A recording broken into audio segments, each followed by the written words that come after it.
faith alone, beginning the new year in Christ.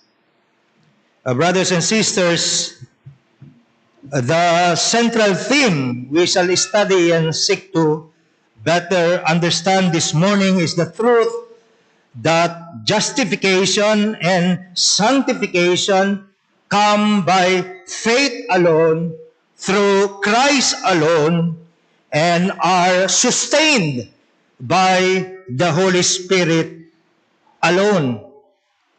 At the same time, we also want to understand deeper. We want to learn how this applies to our lives today. So ang panalangin natin ay gawap-gabayan po nawa tayo ng ating Panginoon. Tuwing sumasapit po ang bagong taon, natural po na nagsasagawa tayo ng mga pagsusuri o evaluation sa atin pong buhay. Binabalikan natin yung mga araw, mga buwan na nagdaan.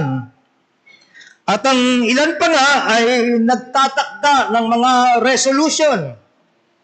Magiging mas disciplined ako, halimbawa.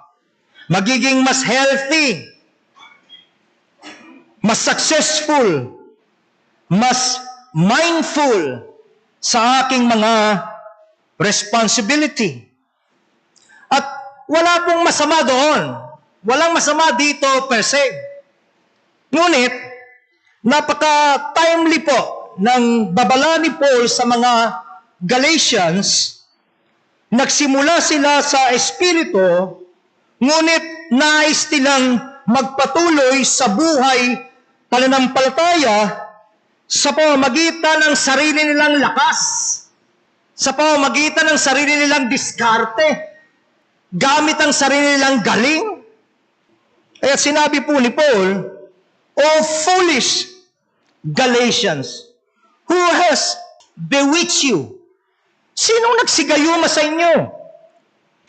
Ang pinaka-concern po kasi ni Paul dito ay hindi lamang kung paano nagsisimula ang Christian life kundi kung paano ito nagpapatuloy. The Spirit, brothers and sisters, must sustain us from beginning to end. Just as our life of faith began through the sovereign power and sovereign work of the Holy Spirit, so it must also continue. It must also be perfected by the same Spirit who sanctifies and preserves us unto glory. Dahil kung hindi po gayon, malamang mauuwi lamang tayo sa pagtitiwala at paglalaga ng pag-asa sa ating sariling laman, sa ating sariling kagalingan, sa flesh, sa ating flesh. Sa madalit sabi, mauuwi tayo sa self-reliance. Yung po bang mapanling lang na tentasyon na magtiwala sa sarili natin kaysa sa biyaya ng Diyos.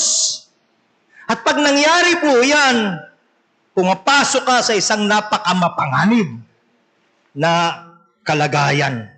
Ano po ba ang hitsura ng self-reliance? Lalo na sa aplikasyon nito sa panahon natin. Well, madalas po, hindi naman obvious agad Hindi naman po makikita natin yung outright disobedience or outright rebellion. Baligtad pa nga Sa maraming pagkakataon, itong self-reliance ay nagtatago sa mukha ng religiosity. Mukhang reliyoso, mukhang disiplinado, mukhang banal. Ngunit mapanganib po ito dahil iniaalis nito ang ating tiwala kay Kristo at inililipat natin sa ating sarili. Brothers and sisters, this is how often the temptation of self-reliance shows up in our lives. Sometimes, we think that God will love us more if we pray longer. Ilan sa atin nag-iisip ng ganyan? If we read more chapters of the Bible, or if we attend church every time, wala tayong absent. So prayer and worship become ways to earn favor instead of enjoying God's grace. Sa halip na nagpapasalamat ka sa Diyos, sa panlasang ibinigay niya sa iyo, at uhaw na binigay niya sa iyo for more of God's Word.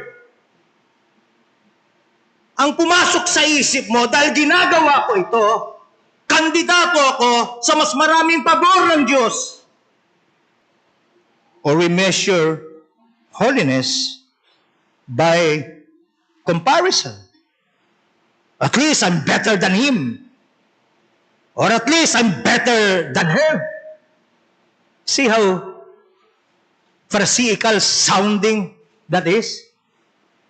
Tuwan-tuwa ka dahil better ka kaysa iba.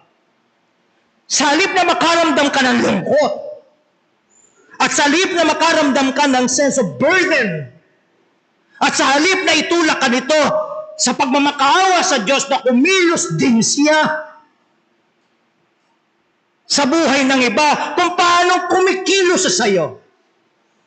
Ito'y naging pinagmumulan pa ng kapalaluan sa puso natin. So dahil doon sa mindset na ito, maaaring iniisip natin, surely, God is pleased with me. But brothers and sisters, the true measure of holiness is not our superiority over and above others. It is Christ alone. Christ only and Christ alone. And even in ministry, there is the danger of hidden pride. Because I am faithful, God owes me blessing. When that mindset takes over, ministry becomes a transaction, nagiging transactional. Not an overflow of grace. Hindi ka na nagtatapat sa Diyos dahil nag-uumapaw ang puso mo sa pagpapasalamat sa hindi masukat na mga demonstrasyon at display ng mga kawaan at masaganang biyaya ng Diyos sa buhay mo. Kundi, ang pag-asa mo, kaya ka tumatanggap ng pabor mula sa Kanya, patuloy na tatanggap pa ay dahil sa sarili mong merito. Lihis na po yan, mga kapatid, sa katotohanan. And finally, sometimes we also treat the Christian life like a self-help project. If I just try harder, I'll be more spiritual. We forget that sanctification flows from the Spirit, not from our own willpower. Kakayanin ko ito. Kaya kong baguhin ang sarili ko. Kaya kong magtapat. Magbabasa lang ako ng salita ng Diyos at mas mananalangin ng mas matagal, mas mahaba. Mapaglalabanan ko ang Christian life, hindi ako babagsak sa temptasyon. You are very, very wrong. Di mo kaya sa sarili mo. Kailangan mong araw-araw, bawat sandali, tatakbo sa trono ng Kanyang biyaya. Hihigil ka ng awa. Babagsak ka kung hindi mo gagawin yan. All of this, brothers and sisters, are different phases of the same problem. Trusting in ourselves instead of trusting in the grace of our Lord Jesus Christ. And let's be honest, may hatak naman talaga ang self-reliance sa loob natin. Natural po sa tao ang magtiwala, natural po sa tao ang magyabang sa sarili niyang lakas at sa sarili niyang achievements. Pero ang challenge ng Christian life, ito ang hamon sa atin Yung magawa nating makita ito agad. Magawa nating madetermina, huwag tayong magbulag-bulagan, parang nagyayabang na yata ako. Parang self-righteous na yata ako. Parang bitter na yata ako. Parang mapintasin na yata ako. Parang kismoso na yata ako. Mahalaga na magsagawa tayo ng self-examination. Kung gusto nating maranasan ang tunay na pagbabago sa buhay natin, dahil kung hindi natin kikilalanin ang mga kahinaan natin, hindi natin ito hahanapan ng sagot. So ang challenge sa atin ay ang sikaping makita ito, sikaping madetermine ang mga subtle patterns na ito at mapalitan sila ng pananampalataya kay Kristo lamang. So when you are tempted to measure your worth measure your worth before God by how many prayers you prayed or how many chapters you've read or how many services you've attended. Remember, those are not the basis of God's acceptance of you. Under the new covenant, your standing with God rests entirely on Christ's finish. It is finished on Christ's finished work. Is that fully satisfied God's justice and His resurrection that secured new life. Brothers and sisters, you are loved and accepted not because of your performance, but because you are united to Christ by faith. In Christ, in Him, the law has been fulfilled. In Him, the curse has been removed. And you now live in Him. You now live under the blessing of His abundant, infinite, overflowing grace. Bakit ka tatakbo at babalik sa sarili mong iindap-indap, titindap-tindap na lakas? Gayong pwede ka magtampisaw sa masaganang biyaya ng Diyos na pwede bumago sa iyo. Bakit? Kapag halimbawa, proud ka naman sa sarili mong kakayahang mag-control, at least ako may self-control. Ang dami nang nag-fall into temptation, pero ako,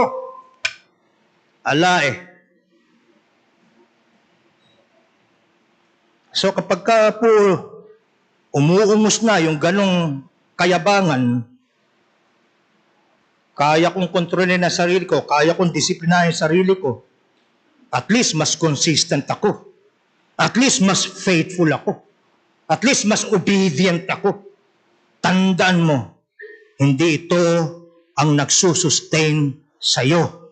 Ang Holy Spirit ang nagsusustain ng pananampalataya mo.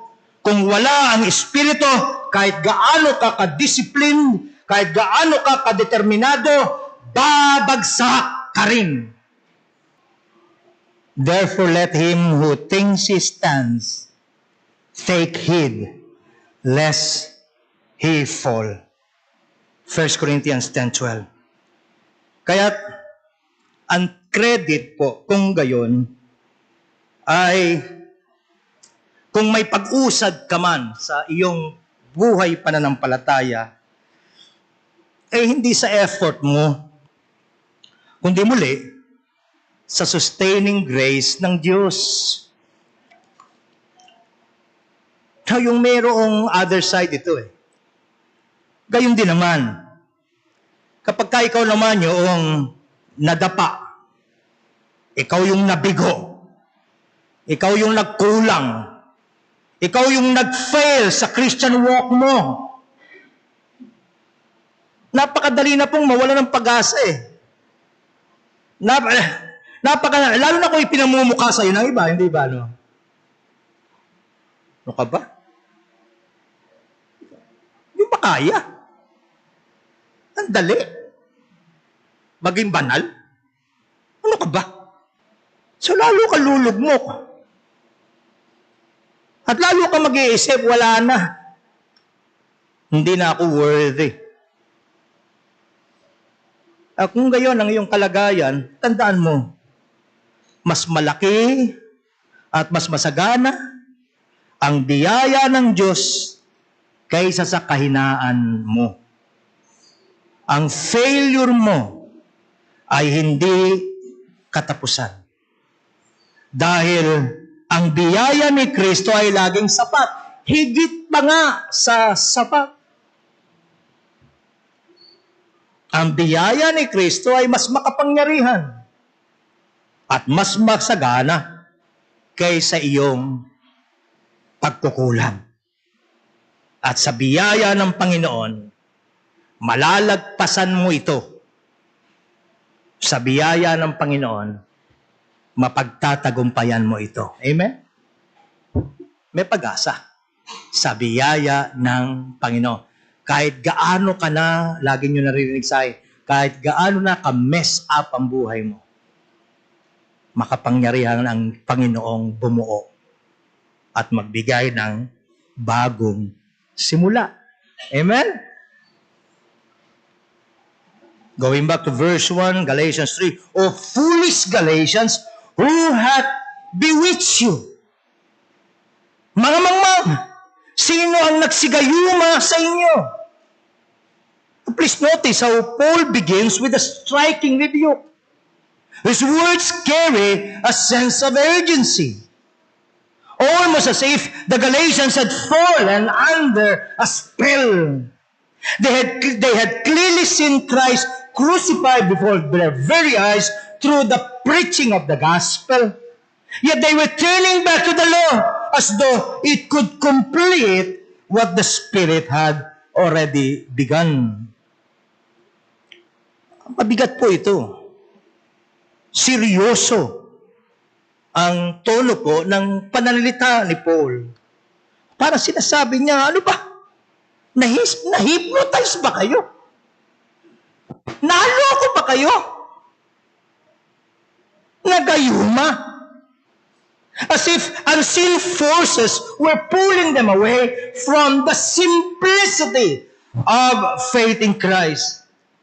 Dahil iniiwan po nila iniiwan nila ang malinaw na ebanghelyo at bumabalik sila sa pagtitiwala sa kautusan. Kaya nga, sa isang bahagi, if I remember it right in verse 4, sabi niya, wala bang kabuluhan yung lahat ng hirap na dinaanan nyo? Meaning to say, ang dami-daming persecutions na dinaanan nyo para lamang ipagtanggol nyo yung unawa na ako'y naligtas sa pamamagitan lamang ng pananampalataya sa biyaya kay Kristo lamang. Yung ba lahat na yun ay wala lang? At ngayon ay babalik di kayo sa dati ninyong pinaglalagakan ng pag-asa? O sa application sa buhay natin yan Doon ka nagaling Kung pariwara ang buhay mo noon, nakakilala ka sa Panginoon ngayon, babalik ka na naman doon. So yun pong argument ni Paul sa masigasig po na at masikap na pangangaral ni Paul si Kristo na ipinako sa krus ay ipinakita ng malinaw sa kanila. Halos para nakita nila mismo ang sakripisyo ng Panginoon. Think about that. Ito yung pangarap ng lahat ng mga preaching pastors. Yung bang sa pangangaral mo nagiging parang totoo na. Yung parang nandun na sila sa gitna inilalarawan mo. At gayon ang nagawa ni Apostle Paul. Ganon ka-vivid ang larawang naipinta sa kanilang kaisipan. Yung para pagang nasaksihan nila talaga kung papaano sinasaktan si Jesus. Wala naman sila dun eh. Mga Galatian, mga Gentile believers to. Pero sa pangaral ni Paul, parang nakikita nila yung lahat ng dinaanan ni Kristo. At naapektuhan sila noon. May ginawa yun sa kanila. Tapos sa ganito lang sila magtatapos. Kahit nakalulungkot po na pagkaraan nilang maranasan ang kapangyarihan ng krus, pagkaraan nilang maranasan ang kapangyarihan ng Espiritu, bumabalik sila sa ideya na ang sariling gawa nila, makapagpapatuloy sila. Sa sariling gawa nila makapagpapatuloy sila, makatatagpo sila, o lulubos sa kanilang kaligtasan. As we have discussed before, the Galatian churches were being pressured by Judaizers or teachers who insisted that circumcision and obedience to the Mosaic law were necessary to be fully accepted by God. Paul exposes the danger. Beginning the Christian life in the Spirit, but attempting to perfect it in the flesh. This is not, brothers and sisters, merely a theological mistake. It undermines the very foundation of the gospel.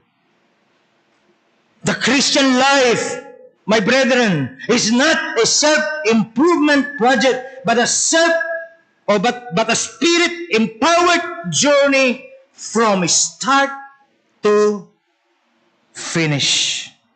Kung nagsimula ka sa panahon ng iyong kaligtasan, paano ka ba naligtas? Kinilala mo yung lubos mong kawalang kakayahan. At yung pagiging hindi mo karapat-dapat, unworthy. Di ba doon tayo nagsimula? Well, hanggang ngayon daw, dapat gayon pa rin ang takbo ng ating pag-iisip. Kaya nga sarap ng awit eh.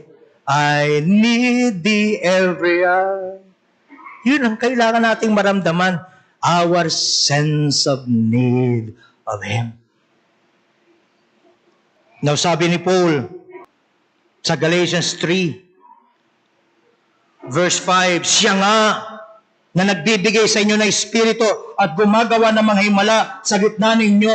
Ginagawa ba ito sa pamamagitan ng mga gawang ayon sa kautusan o sa pakikinig ng tungkol sa pananampalataya? Malinaw po ang punto niya dito eh.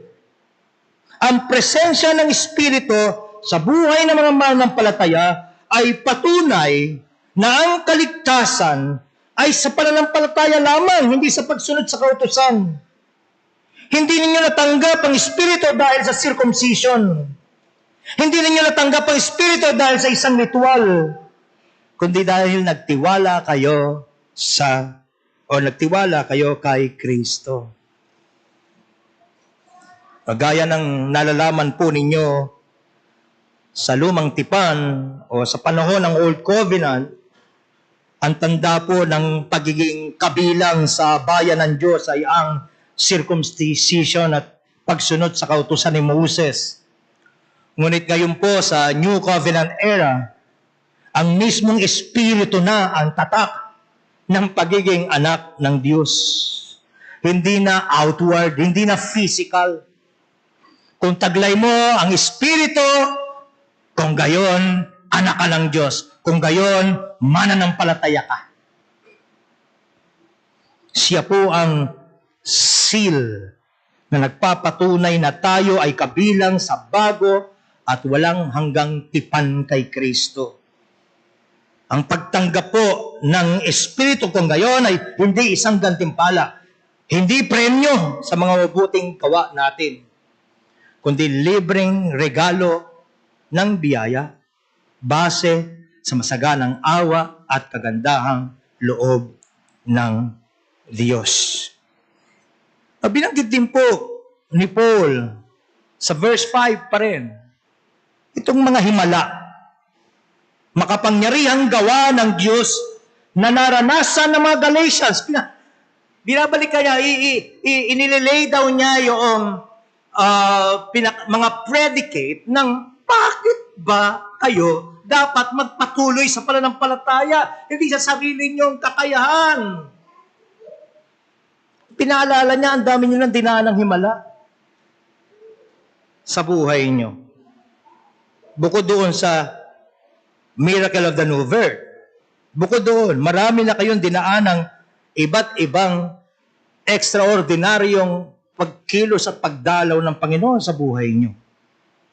Batid po nila na maging ang mga ito ay hindi bunga ng sariling lakas nila o sa sariling galing nila, kundi yun na nga po, gawa ng makapangyarihang Diyos bilang patunay ng kanyang kapangyarihan.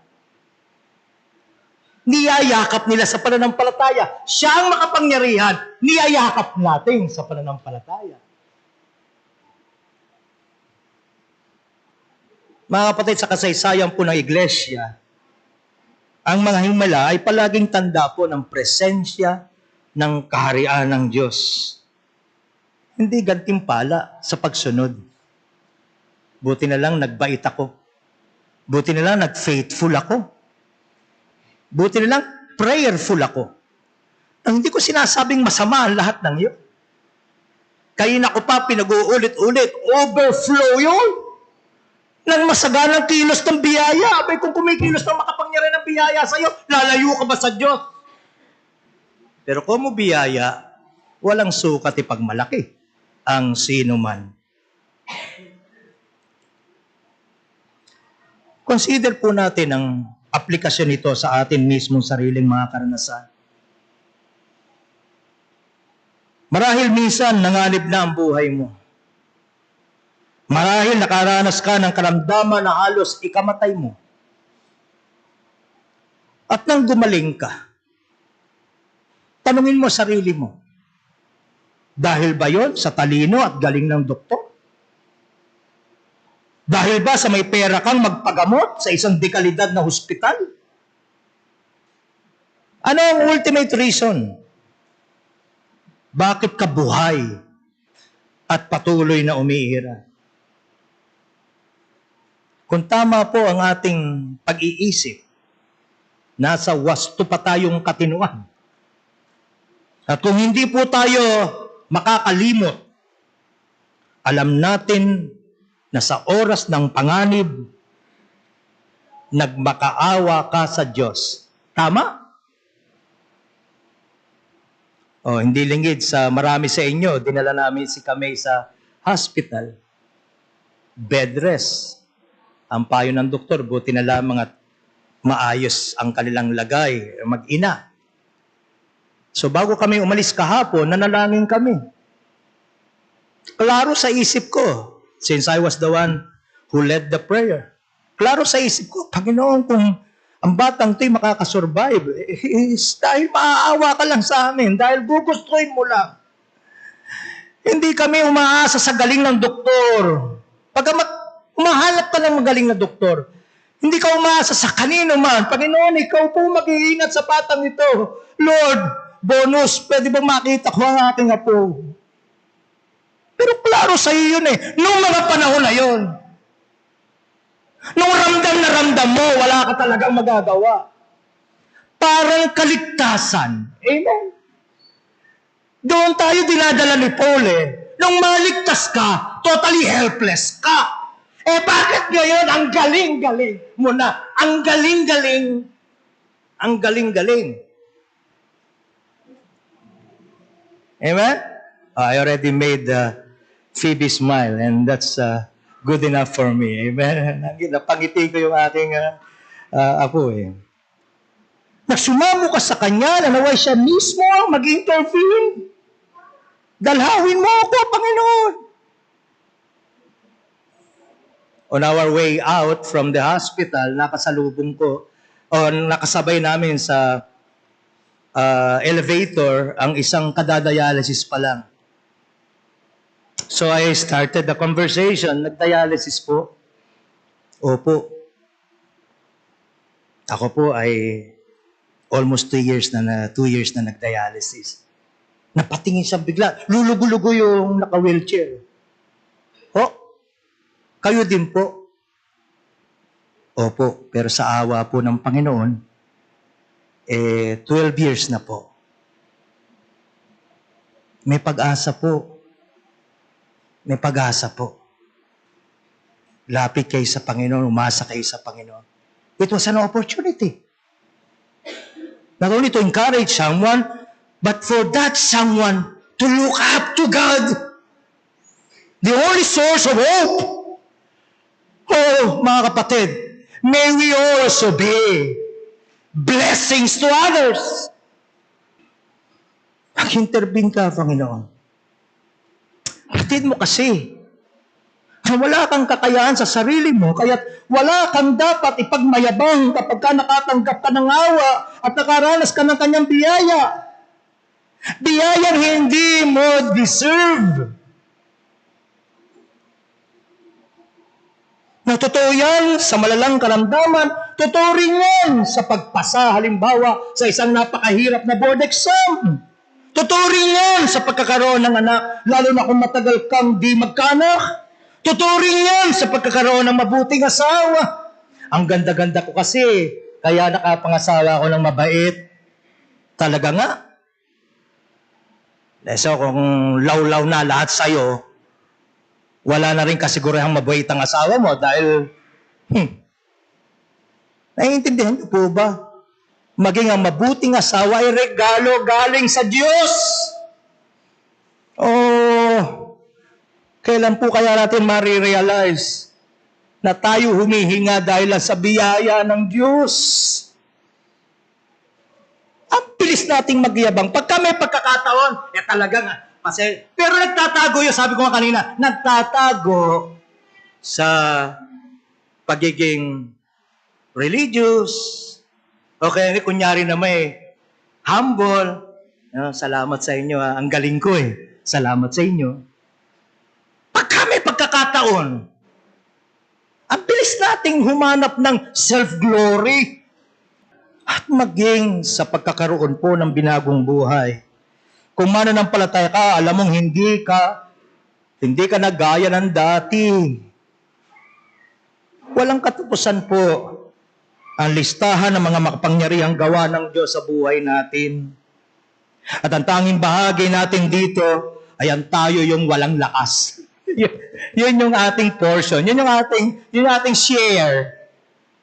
Sa dakilang gawa ng Diyos, ano share mo? Ikaw yung tinulungan.